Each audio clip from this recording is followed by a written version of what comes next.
நீங்கள் என்கிட்ட சொன்னீங்க இல்லையா, காட்டுக்குள்ளே ஒரு இடத்துல புதையல் இருக்குன்னு, அதை போய் நாம் ஆமாம் சொன்னேன்தான். தெங்காமதுரைங்கிற ஊரில் எனக்கு தெரிஞ்சவர் இருக்கார், அவர் தான் எனக்கு சொன்னார்.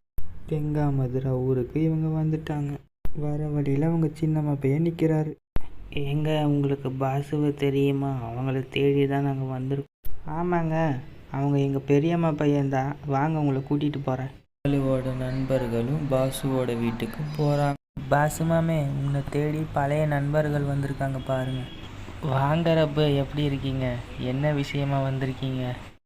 பாசு, நீ சொன்னியல்ல ரொம்ப நாளைக்கு முன்னாடி புதையல் இருக்குன்னு, அதை போய் நாம் எடுப்போம், நம்ம வசதியாக வாழலாம். அந்த புதையலா? அதை போய் எடுத்து யாரும் திரும்பி வந்ததே இல்லையே, அது பெரிய பிரச்சனையா? என்னங்க ஆயிரும், வாங்க போய் பார்க்கலாம், கிடைச்சா லாபம் தானே. சரி வாங்க, உங்களுக்கு அந்த புதையல் இருக்கிற இடத்துக்கு கூட்டிகிட்டு போகிறேன். அந்த புதையல் இருக்கிற குகைக்கு போக ஆரம்பிச்சிட்டாங்க. அந்த காட்டில் பயங்கரமான யானையோட சத்தம் வந்துச்சு. இடது பக்கம் புலி கத்துற சத்தம் கேட்குது. பயங்கரமான காடு. இதுதான் நான் சொன்ன புதையல் இருக்கிற குகை. மாமே, குகையை பார்த்தாலே பயமாக இருக்கு மாமே.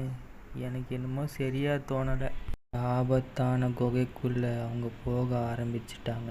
நான் சொன்னேன் இல்லையா, அந்த புதையல் இதுதான். நான் இதை வச்சுட்டு ஊருக்குள்ளே பயங்கரமாக வாழ போகிறேன். மாமே, நீ சொன்னது பொய்ன்னு நினச்சேன், இது உண்மைதானா? இந்த புதையலெல்லாம் எனக்கு தான், யாருக்கும் தர முடியாது. இல்லை, இந்த புதையல் எடுக்க வர காரணம் நான் தான். இந்த புதையல் எனக்கு தான் சொந்தம். இவங்க கெட்ட எண்ணம் பேராசையால் இவங்க அந்த குகைக்குள்ளேயே மாட்டிக்கிட்டாங்க.